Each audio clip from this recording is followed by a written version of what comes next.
boa noite, sejam todos bem-vindos ao nosso primeiro programa, Cenários em Debate. Inicialmente, eu acho pertinente primeiro me apresentar, naturalmente. Meu nome é Antônio José, sou professor aqui no município de Crateús e estou muito alegre, muito feliz por estar fazendo aqui esse programa, como o próprio nome explica, Cenários em Debate. Durante os programas que irão ao ar desse mês em diante, nós iremos abordar aqui uma série de temáticas que são pertinentes, que levam, que têm a preocupação, que têm o interesse da população em geral, mas principalmente da população do município de Crateús. A gente irá debater a questão da educação, mas também falaremos de política, um pouco de economia, falaremos também de segurança pública, de infraestrutura, fazendo uma ligação entre os problemas do nosso município, daquelas questões que dizem respeito ao nosso município, e fazendo um link com essa realidade maior, que é da realidade da conjuntura nacional. Inicialmente, amigos, eu queria também fazer alguns agradecimentos. Primeiro, ao Franzé Martins, que idealizou essa TV, a primeira TV web de Crateús, que naturalmente vai levar informação e informação de qualidade, com os aspectos da participação democrática, da questão da boa informação e da imparcialidade. Bom, hoje, nesse momento, nesta noite, nesta tarde, amigos, a gente quer aqui falar sobre a temática educação. E naturalmente para falar de educação, é um tema bastante grande e precisaria que a gente delimite, é necessário que a gente delimite aqui sobre quais aspectos a gente quer tratar sobre a temática educação. E aí isso também é bastante interessante, porque nós estamos aqui na cidade de Crateús, nos sertões de Crateús, e Crateús é a cidade polo da região. Quando a gente pega toda a região, nós temos aqui em torno de 400, 500 mil habitantes, e aqui nós temos realmente um polo educacional com a Universidade Estadual do Ceará, com a Universidade Federal do Ceará já com 5 cursos, nós temos o IFCE, nós temos também a Universidade Vale do Acaraú, com o Instituto IVA também, que oferece vários cursos, e várias outras instituições de ensino superior. Mas eu selecionei, amigos, internautas e telespectadores, para a tarde de hoje, para a gente falar um pouco do Plano Nacional de Educação. Porque essa temática educação, como eu falei anteriormente, ela está na agenda não só da política brasileira, mas também na agenda internacional, e hoje é um assunto que preocupa a cada família, a cada pai, a cada mãe de família, porque naturalmente a gente sabe que a grande senha hoje para a questão da inserção no mercado do trabalho, para a questão da formação humana, é realmente a educação. Quando eu falo de educação, não estou me referindo só à educação escolar, mas por falar no Plano Nacional de Educação, naturalmente a gente vai falar da educação institucionalizada e, portanto, da educação escolar. Pois bem, o Plano Nacional de Educação, por que eu selecionei para esse nosso primeiro programa o Plano Nacional de Educação? Porque esse plano, ele traz, na verdade nós já estamos no segundo, porque o primeiro foi pensado, foi aprovado em 2011 para uma década. Então ele até foi de 2001 para uma década. Ele foi de 2001 até 2011. Era um plano muito grande, com várias metas, e foi realmente um fiasco, porque pouco daquelas metas que foi elencado lá em 2001 foram alcançadas. E aí, quando chegou no final da década, em 2011, se pensou-se num novo plano, mais enxuto, com metas mais concatenadas, com metas mais, pode-se dizer, até mais audaciosas, mas que naturalmente exigiriam e exigem investimentos, esforços, tanto na área da infraestrutura, como na área de formação dos profissionais da educação, como em todas as demais áreas que convergem para a gente ter realmente uma educação que é a educação que eu acredito, que é a educação pública, gratuita e de qualidade. Pois muito bem, esse plano ele foi refeito, reestruturado em 2014 e terá vigência aí de 10 anos, né? E ele tem 20 metas. E naturalmente, para a oportunidade do programa, não dá para a gente discutir hoje as 20 metas, mas eu selecionarei aqui uma ou duas metas, basicamente duas, para a gente discutir, e a gente pode fazer o link, a gente pode fazer esse link aqui com a nossa realidade educacional do município de Crateús, que a gente discute aqui com mais tranquilidade, com mais conhecimento de causa, já que eu sou já há vários anos professor da rede pública municipal do ensino básico e também sou professor do ensino superior. Pois, amigos, eu gostaria aqui de atentamente, de forma cuidadosa, ler para vocês aqui a meta 2. Vou ler a meta 1 e a meta 2 e aí para a gente poder discutir.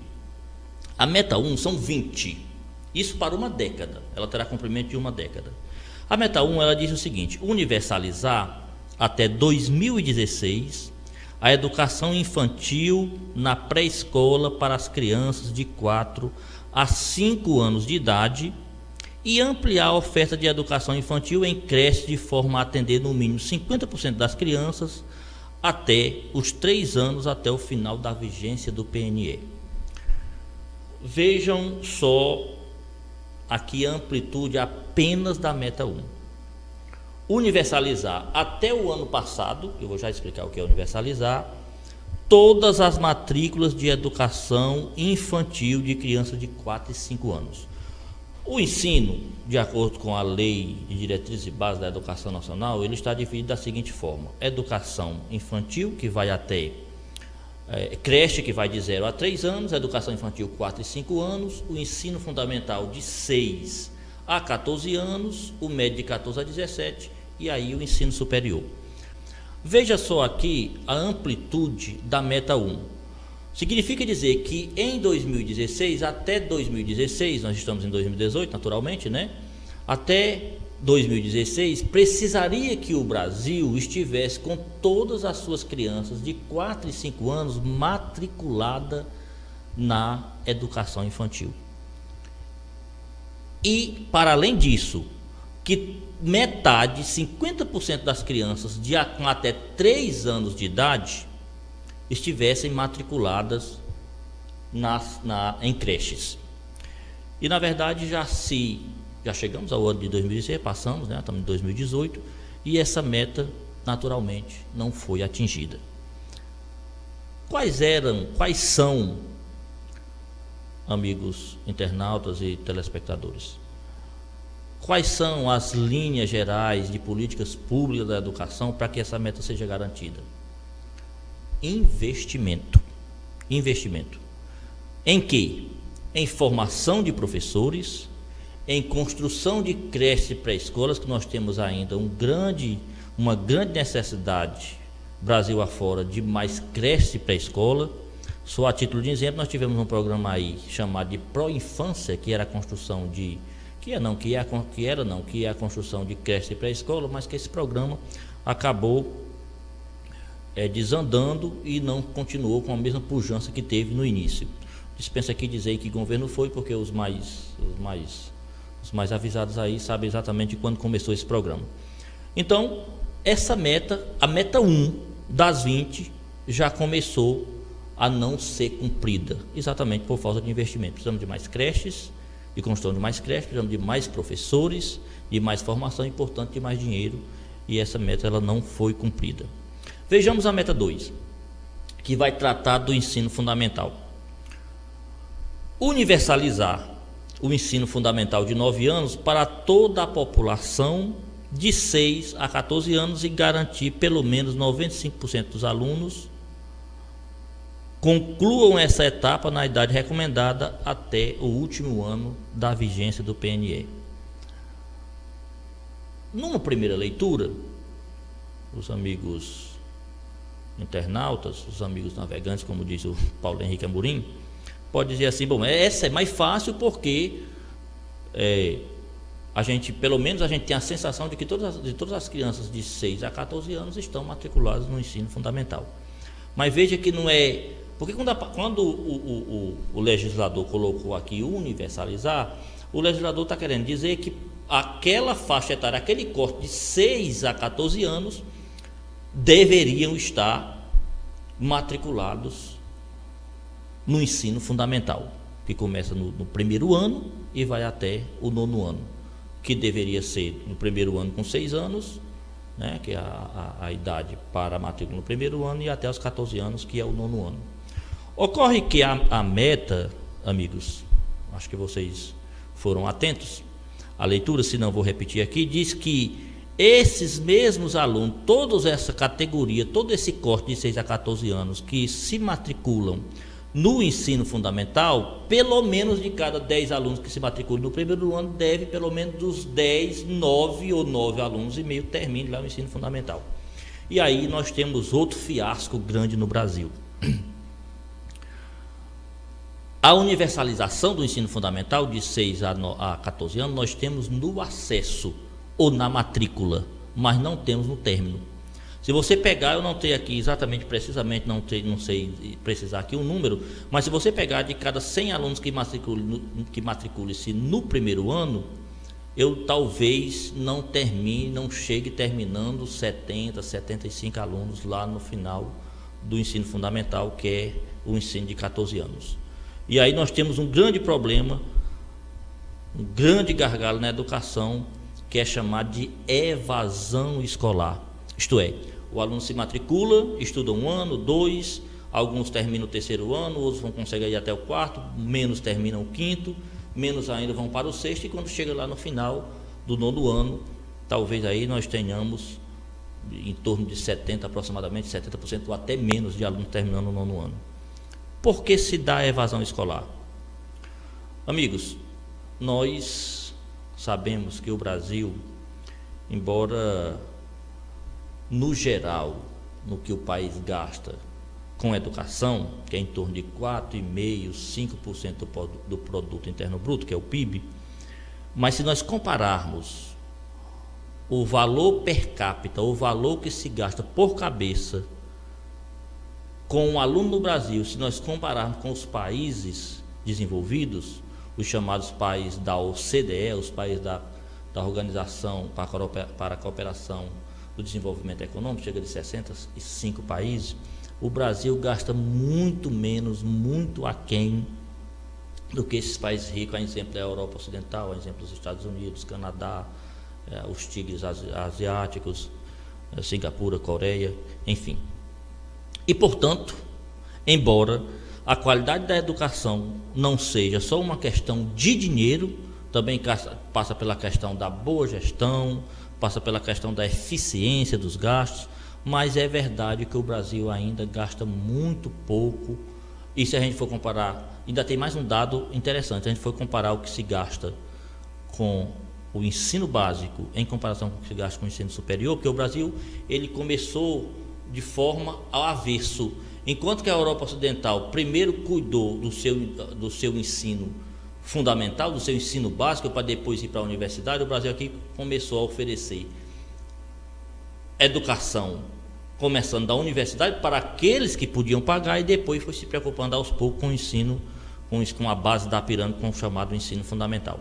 Então, só aqui para contextualizarmos essas duas metas que eu li aqui, voltar a dizer que o Brasil ainda gasta muito menos. Então, um dos gargalos da má qualidade da educação no Brasil é, de fato, o baixo investimento. E sem falarmos que, por exemplo, a escola pública, até 1996, quando foi aprovada a Lei de Diretrizes e Bases da Educação Nacional, até lá não se falava em universalização da educação. E se falava, não se tinha feito esforços ainda redobrados, esforços pelo menos direcionados para universalizar a educação. Depois da LDB, a escola, pelo menos em tese, pelo menos na letra da lei, abriu-se para todo tipo de público, para todas as camadas sociais, para todos os tipos de alunos, para todos, independente de cor, independentemente de região. Mas a escola deveria e deve, a escola pública deveria, e a partir de 96 começou a receber todo tipo, toda matriz que se possa pensar de estrato social da sociedade, começou a procurar a escola. E aí sobrecarregou-se demais uma escola que não estava ainda estruturada, que não tinha um elenco de professores e que ainda não tem, para você ter uma ideia, metade dos nossos professores, só um dado aqui interessante, metade dos nossos professores que lecionam português, matemática, história e geografia, no Brasil, metade não tem formação para aquela disciplina para a qual ele está dando aula. Eu estou falando de hoje, de agora. E aqui tem outra meta que trata da formação dos professores. Então são vários gargalos. Mais um a gente pode já asseverar aqui e pode estender isso no próximo programa, porque no próximo programa eu estou pensando em trazer aqui, de convidar aqui o Sindicato dos Professores, o presidente do Conselho Municipal de Educação, uma pessoa da Secretaria de Educação, um professor universitário, para a gente fazer esse debate mais alargado. Mas eu queria finalizar, já entrando aqui nos minutos finais do nosso programa de hoje, lamentando, e aí isso aqui eu quero também, amigos internautas, dizer da minha felicidade, porque quando eu conversei com o Franzé Martins, eu disse: Franzé, qual é a linha editorial do programa? Ele disse: bom, nós temos independência, nós temos ética e nós temos responsabilidade para podermos fazer as críticas fundamentadas. Naturalmente, a gente não vai fazer aqui sensacionalismo, não vai fazer aqui baixaria, etc., porque o nosso objetivo é levar informação de qualidade, mas vamos fazer a crítica, a análise, analisando o todo, o completo, a gente poder dar a nossa opinião fundamentada em estudos, em especialistas, em diversas opiniões, seja essa desta ou daquela matriz. E aí eu fiz essa introdução para dizer que eu quero lamentar que, por exemplo, se nós já gastamos pouco, se os investimentos já são tão provado é que são poucos, e que essa primeira meta de universalizar a matrícula de crianças de 4 e 5 anos não foi cumprida em 2016, muito menos a de pegar metade dos alunos que tenham 3 anos de idade e colocar em creche, por falta de recursos, tanto mais isso vai piorar, porque nós sabemos que foi aprovada a chamada PEC do fim do mundo, que é uma proposta de emenda à Constituição, de que pelos próximos 20 anos não vai haver investimento na educação, serão congelados e que apenas serão corrigidos pela inflação. Mesmo no cenário, o Brasil, em 2017, cresceu em torno de 1%, mas mesmo num cenário em que o Brasil, digamos, cresça 3, 4, 5%, se a inflação for 3%, apenas vai se investir aqueles 3% para corrigir a inflação. Isso é uma tristeza, amigos, porque nós ainda precisamos de uma demanda enorme de creches, de pré-escolas, de escolas, e no próximo programa nós vamos falar também dessa situação da educação aqui no nosso município de Crateús, especialmente esse último ano, que teve algumas mudanças aí que realmente repercutiu muito, que é a questão da volta da multisseriação, que é colocar mais de uma série para um mesmo professor lecionar ao mesmo momento, todas as disciplinas, e também a redução da carga horária de 1.000 horas para 800 horas. A gente acha que é pertinente, a gente acha que é importante a gente fazer essa discussão, inclusive levando a boa informação e levando o esclarecimento na comunidade escolar do município de Crateús. E também continuaremos a falar, nós elencamos hoje, discutimos essas duas metas, mas a gente pretende aqui ao longo de pelo menos 2, 3 próximos programas, falando sobre educação e aí fazendo naturalmente essa contextualização com a economia, com os investimentos, com a própria política, etc. Fazer essa contextualização e compreendermos que nenhum serviço público, que nenhuma área está isolada. Não se pode isolar a educação e falar somente de educação se não compreendermos que essa educação ela é condicionada pelas políticas econômicas dos governos que aí estão, e essa pauta de votação no Congresso, a gente vê muito, principalmente nesse momento pré-eleitoral, as pessoas, os veículos de comunicação falam muito em emenda parlamentar de tanto, emenda parlamentar de tanto, de quanto, etc., deputado este, deputado aquele, e não se esclarece muito que aquela emenda parlamentar é fruto do orçamento do governo que é angariado e que é fechado pelas nossas contribuições, nossos impostos. Então, é preciso que nós compreendamos que quem financia realmente os serviços públicos são os nossos impostos. São os nossos impostos. Então, nós vamos, nos próximos programas, discutir.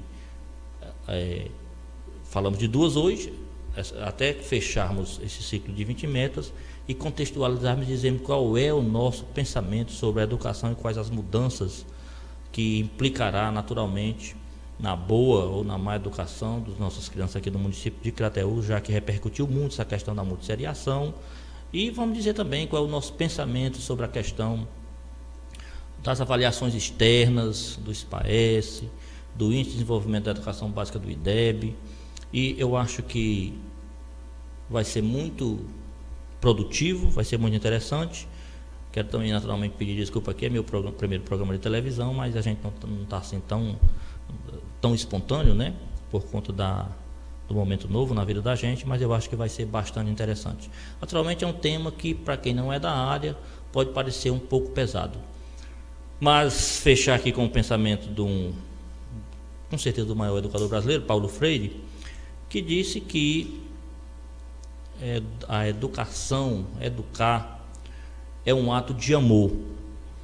Lá na nossa lei de educação, amigos, na LDB, que eu falei aqui, que é de 1996, a lei 9493 de 1996, diz que a educação está posta para que o aluno aprenda e possa se inserir no mercado de trabalho e também possa exercer a sua cidadania. Então não se aprende, quando a gente fala em educação, em escola, em conhecimento, em aprendizagem, não se aprende apenas para se entrar no mercado de trabalho. Naturalmente é pensando nisso também, mas também para a nossa formação humana, para a formação do homem ético, para a formação do homem pensante, para a formação do homem que interage com os seus semelhantes, certo? Em diferentes situações na vida, e principalmente para que a gente possa ter essa formação de olharmos essa realidade que temos aí fora da nossa sociedade, uma realidade às vezes muito amarga, muito triste, uma questão do terrorismo, uma questão da violência. Quando a gente fala em violência, é uma temática muito pertinente aqui ao nosso país e principalmente ao nosso estado do Ceará, que está aí nas manchetes como um dos estados, se não o mais violento da federação. Isso também passa pela questão da formação humana. Se o homem não tiver essa formação de uma interação diferente, de uma compreensão mais humana, de uma compreensão mais altruísta, mais de amor em relação ao próximo, não pode se fazer a quantidade de presídio que se faça. Precisa de uma mudança de postura, de uma mudança interior, do homem interior, para que nós também possamos aí estar contribuindo com a construção da sociedade mais pacífica, mais produtiva, mais humana. No mais, o programa de hoje era mais ou menos isso que a gente queria colocar. Só lembrando que você que perdeu esse programa, você pode revê-lo acessando o nosso site www.mamutetv.com ou no Google Play. Baixa o aplicativo Mamute TV e você vai ver lá a programação, ou também pelo nosso Facebook, Mamute TV Crateús. Até o próximo programa, um grande abraço e fiquem todos com Deus.